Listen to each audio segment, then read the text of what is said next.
In this episode, we're going to treat mobile device security as a practical balancing act rather than a checklist of obscure settings. Smartphones and tablets are now primary computing devices for many people, and even when they are not the main workstation, they often carry the most sensitive combination of identity, communication, and access.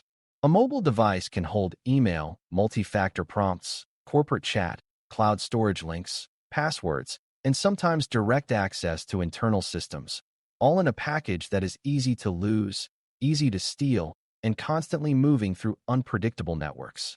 Beginners sometimes assume mobile security is mostly about installing antivirus or avoiding strange apps, but the real problem is broader.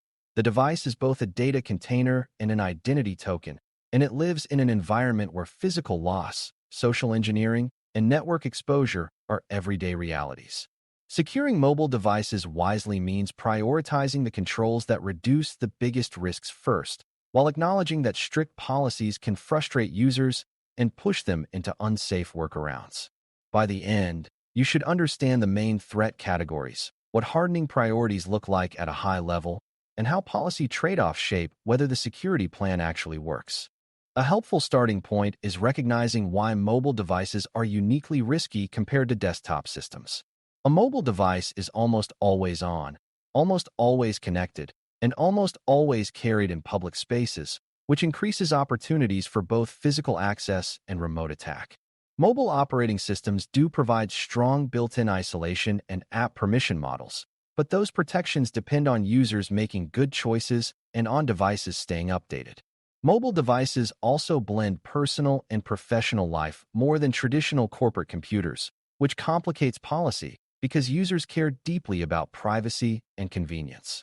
Another important difference is that mobile devices often function as a second factor for authentication, meaning compromise of the device can lead to compromise of other accounts.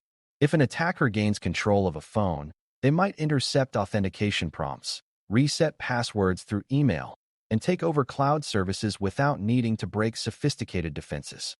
So the device is not just a target for stealing files, it can be a gateway to the user's entire digital identity. This is why mobile security is increasingly treated as identity security, not merely endpoint security. Threats to mobile devices can be grouped into a few major categories, and thinking in categories helps beginners avoid getting lost in sensational stories. Physical loss and theft are the most obvious threats because devices are portable, and a stolen phone can expose data if screen locks are weak or if sensitive apps are left open. Malware and malicious apps are another threat, but they often succeed through social engineering, permission abuse, or exploitation of unpatched vulnerabilities rather than through simple file-based infection patterns. Network threats matter because mobile devices connect to public Wi-Fi, cellular networks, and Bluetooth, and insecure connections can expose traffic or enable trickery if users are not cautious about what they trust. Account takeover threats are huge because many apps are gateways to cloud services, and attackers may target the user's credentials, sessions, or recovery channels rather than attacking the device itself. Finally, there are privacy and tracking threats, where data about the user's location, contacts, and habits can be collected and exploited, sometimes even without the user realizing it. These categories overlap, but they provide a clear map of what you are defending against. Hardening priorities begin with the simplest and most powerful control: strong device access protection. A strong screen lock, with a meaningful passcode and appropriate biometric settings, is one of the biggest barriers against casual compromise after loss or theft. This is not just about locking the home screen. It is about ensuring that sensitive apps are protected and that the device cannot be easily unlocked by someone who finds it. Another critical piece is encryption at rest, which is typically built into modern devices but depends on having strong unlock credentials and correct configuration. If the device is encrypted and the lock is strong, a thief cannot simply plug it into a computer and extract data. However, if the passcode is weak or the device is left unlocked, encryption provides little protection because the attacker is interacting with the device in its unlocked state. This is a key beginner lesson. Encryption is strongest when combined with strong access control and disciplined locking habits. The best hardening plan starts with locking the door before worrying about exotic threats. Updates are the next priority because mobile devices rely heavily on operating system and application patching to fix vulnerabilities. Many mobile attacks succeed not because the attacker is brilliant, but because the device is running outdated software with known weaknesses. Updates matter for both the operating system and the apps, because vulnerabilities can exist in the platform and in the applications that process content like images, documents, and web pages. A common beginner mistake is to delay updates because they feel annoying or because they fear changes, but security updates are often the direct response to real exploited bugs. Another mistake is to assume that once the phone is updated, the job is done, but mobile security is a continuous process because threats evolve and patches are released regularly. The practical mindset is to treat updates as part of the security baseline, not as optional maintenance. When you standardize timely updates, you reduce risk across many threat categories at once, including malware, remote exploitation, and privilege escalation. Application control is another major hardening area, and it is mostly about reducing unnecessary exposure. Every installed app is a potential risk because apps can have vulnerabilities, can request permissions, and can handle sensitive data. A wise security posture favors fewer apps, trusted sources, and careful review of what apps are allowed to access.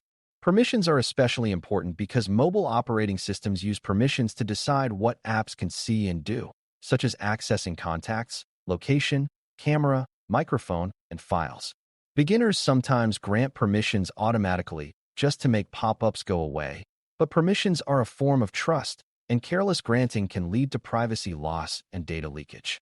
It is also important to understand that even legitimate apps can be risky if they collect more data than necessary or if they have weak security practices. A practical hardening approach focuses on minimizing the number of apps with broad permissions and regularly reviewing permissions for apps that do not truly need them. Network safety is another priority, but it should be understood in a realistic way. Mobile devices frequently connect to networks you do not control, and attackers can set up fake access points or monitor traffic on open networks. Using encrypted connections for web traffic helps, but users can still be tricked into connecting to the wrong networks or accepting risky prompts. A secure mindset includes being cautious about unknown Wi-Fi networks, understanding that public networks increase exposure, and recognizing that encrypted transport protects content, but not necessarily metadata, like which services you contact. It also includes being aware of Bluetooth and other short-range communications, which can introduce attack surfaces if left broadly discoverable. The goal is not to fear connectivity, but to reduce unnecessary connections and avoid trusting unknown infrastructure. For beginners, a simple rule is that convenience networks are not the same as trusted networks, and sensitive actions should be performed with that difference in mind. Now let's connect mobile security to identity, because this is where mobile devices can become high-impact targets. Many authentication flows rely on push prompts, one-time codes, or recovery emails that arrive on the phone. If an attacker compromises a phone, they may be able to approve logins, intercept codes, and reset passwords, which can lead to account takeover across many services. Even if the phone itself is not fully compromised, attackers can use social engineering to trick users into approving a prompt or sharing a code. This is why user awareness and secure authentication design are both important. A mobile device should be protected as a critical identity asset, meaning it should not be casually shared, left unattended, or used as a universal recovery device without safeguards. Another important consideration is SIM-related attacks, where attackers try to redirect phone numbers to themselves to intercept messages and recovery codes. The beginner takeaway is that mobile security is inseparable from account security because the phone is often the key to unlocking other keys. Policy trade-offs become unavoidable when organizations try to protect mobile devices at scale because what is best for security may clash with usability and privacy. A strict policy might require device management controls, enforce screen lock settings, and restrictions on installing apps, which can reduce risk but can also feel intrusive for users. If users are required to use personal devices for work, they may resist controls that could affect their personal data or their sense of autonomy. If policies are too strict, users may find workarounds, such as forwarding corporate email to personal accounts or using unapproved messaging apps, which can increase risk. The best policies recognize that adoption matters as much as enforcement, because a policy that users reject becomes a paper rule that fails in practice. A thoughtful approach includes clear boundaries, such as separating work data from personal data where possible and being transparent about what monitoring exists. For beginners, it is important to see policy as a security control that must be designed for human behavior, not just technical capability. Hardening priorities also include preparing for the inevitable, which is that devices will be lost, stolen, or compromised at some point. This is where controls like remote wipe and rapid account revocation become meaningful because they let you reduce damage after an incident. A lost device is not automatically a breach if the device is strongly locked and encrypted, but it becomes far more dangerous if accounts remain logged in and sessions remain valid for long periods. The ability to quickly disable access, remove work data, and rotate credentials can turn a stressful event into a manageable incident. Another part of preparation is minimizing what is stored locally, because the less sensitive data on the device, the less harm from loss. This ties back to the idea of least privilege and data minimization, but applied to the mobile context. The goal is to reduce the blast radius so that one lost phone does not become a gateway to everything. Resilience is not glamorous, but it is often what separates secure organizations from those that are constantly surprised by predictable events. Monitoring and detection also play a role, but they must be handled carefully in mobile environments because of privacy concerns and practicality. Monitoring might include noticing unusual sign-in patterns, unexpected device enrollments, or abnormal access to sensitive services from mobile endpoints. In many cases, detecting compromise is easier at the account layer than at the device layer, because accounts leave logs and patterns that can be analyzed. This again reinforces that mobile security is identity security, because the signals you can reliably observe often come from authentication systems and cloud services rather than from the phone itself. For beginners, the key idea is that you should look for indicators that a device or its accounts are behaving differently than expected, like new locations, new devices, or sudden bulk access. Monitoring is not about spying. It is about recognizing when trust assumptions are breaking down. When combined with clear response steps, monitoring turns mobile security from a static checklist into an active risk management process. To close, securing mobile devices wisely means understanding that the main risks are not exotic and rare, but common and predictable: loss, theft, credential abuse, malicious apps, and risky networks. Hardening priorities start with strong device access controls, built-in encryption, and disciplined updates, because these reduce risk across many attack types. Application control and permission discipline reduce unnecessary exposure, while network awareness helps prevent trust mistakes in untrusted environments. The biggest strategic shift is recognizing that phones are identity gateways, so protecting them is essential to protecting accounts, sessions, and recovery channels. Policy trade-offs matter because overly strict rules can push users into unsafe workarounds, while overly loose rules can leave sensitive data and access unprotected.